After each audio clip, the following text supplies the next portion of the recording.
Hello बच्चों, let's read this question. The question says for ensuring dissipation of same energy in all three resistors R1, R2, R3 connected as shown in figure, their values must be related as. Option first, R1 is equal to R2 is equal to R3. Option second, R2 is equal to R3 and 4R2. Option third, R2 is equal to R3 and R1 is equal to 1 by 4R2. Option fourth, R1 is equal to R1 plus R3. तो इस question के अंदर हमें क्या दे रखा है, तीन register दिए गए हैं जिनके अकॉर्डिंग इनके अंदर सेम एनर्जी डेसिपेट होनी चाहिए. तो उसके लिए R1 एंड R2 और R3 के अंदर क्या रिलेशन होगा वो हमें फाइंड आउट करना है. तो बात करते हैं की कंसेप्ट की. की कंसेप्ट की यदि बात की जाए तो इस क्वेश्चन के लिए हमारे पास क्या की कंसेप्ट होगा. की कंसेप्ट के अंदर हमें ये जानकारी होनी चाहिए कि जो एनर्जी होती है डेसिपेट होती है वो हीट के रूप में होगी, हीट के रूप में प्रोड्यूस होती है रेजिस्टेंस के अंदर. तो यहाँ पे मैं बात करता हूँ या तो बोल एनर्जी डेसिपेटेड या बोल सकते हैं हीट प्रोड्यूस्ड.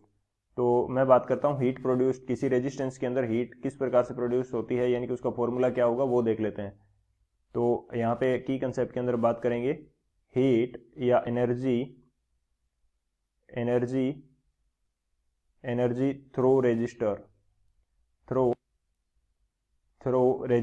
रजिस्टर के थ्रू एनर्जी हमारे पास या हीट हमारे पास किस प्रकार से मिलती है वो हम देख लेते हैं. मैं मान लेता हूं कि मेरे पास एक रजिस्टर है जिसका वैल्यू कितनी है, रेजिस्टेंस की R है. करंट इसके अंदर फ्लो हो रहा है I एंड यहाँ पे जो इस रजिस्टर के अक्रॉस पोटेंशियल डिफरेंस है वो हमारे पास कितना, ये कंडीशन है. तो यहाँ से जो हीट जनरेट होगी H, इसकी वैल्यू क्या होती है, इसकी वैल्यू इक्वल होती है I square into R into T, यानी कि टी टाइम के अंदर इसके अंदर इतनी हीट जनरेट होगी. या फिर यदि हम पोटेंशियल की बात करना चाहें तो पोटेंशियल से हमारे पास कितनी होगी, V square by R into T. तो इतनी हीट हमारे पास जनरेट होगी. एक तो ये की कंसेप्ट हो जाएगा हमारे पास.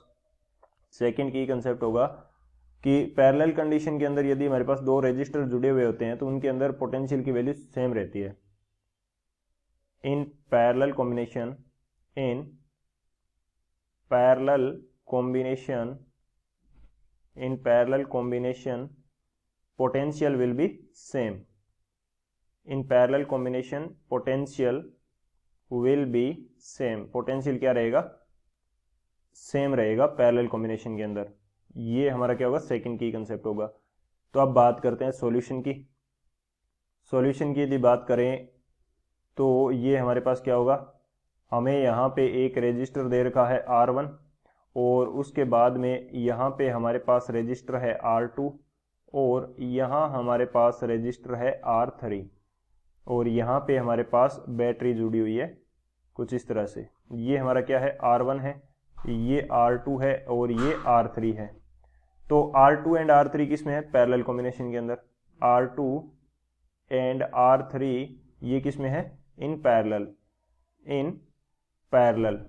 तो यहाँ पे जो पोटेंशियल होगा इन दोनों के क्रॉस V2 और जो V3 की वैल्यू है वो किसकी इक्वल होगी, वो दोनों के इक्वल होगी, दोनों की वैल्यू इक्वल होगी. अकॉर्डिंग टू क्वेश्चन हमें चाहिए कि जो हीट प्रोड्यूस हो रही है वो तीनों के अंदर सेम होनी चाहिए. तो क्या होना चाहिए कि I1 स्क्वेयर RT की जो वैल्यू है वो I1 स्क्वेयर R1T की वैल्यू इक्वल होनी चाहिए I2 square R2 into T और ये इक्वल होनी चाहिए I3 square R3 into T, यानी कि सेम टाइम के अंदर सेम हीट जनरेट होनी चाहिए. तो टी की वैल्यू को यहाँ से कैंसिल आउट कर देता हूँ, यानी कि मैं रफ कर देता हूँ टी को. तो टी को मैंने क्या कर दिया, रफ कर दिया. कंडीशन हमारे पास कुछ इस प्रकार की रहेगी कि I1 square R1 is equal to I2 square R2 is equal I3 square R3, कुछ इस प्रकार की कंडीशन रहेगी. और R2 एंड R3 के अंदर हमारे पास जो पोटेंशियल है वो सेम है, यानी कि यहाँ पे हीट प्रोड्यूस हो रही है उसको V यानी कि पोटेंशियल डिफरेंस के रेस्पेक्ट में देखें तो वो हमारे पास क्या होगा, ये होगा V2 स्क्वेयर बाई R.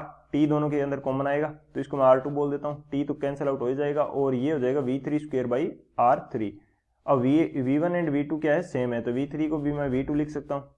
तो V2 स्क्वेयर से V2 स्क्वेयर कैंसिल आउट हो जाएगा, ये क्या बचेगा, R2 is equal to R3.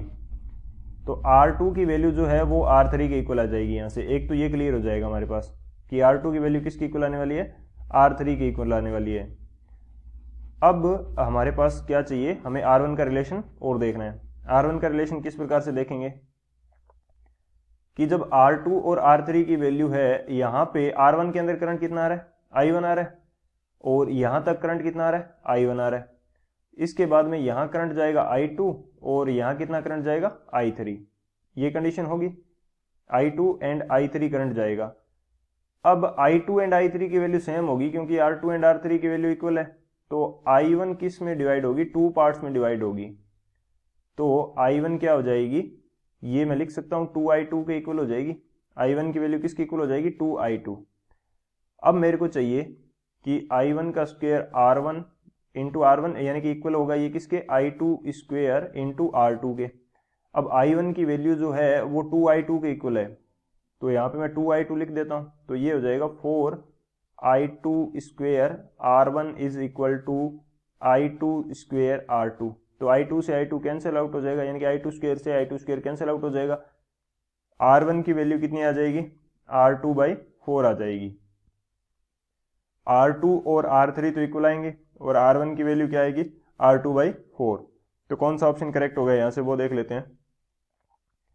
जो हमारा थर्ड ऑप्शन है R2 is equal R3 and R1 is equal to R2/4, ये हमारा करेक्ट हो जाएगा।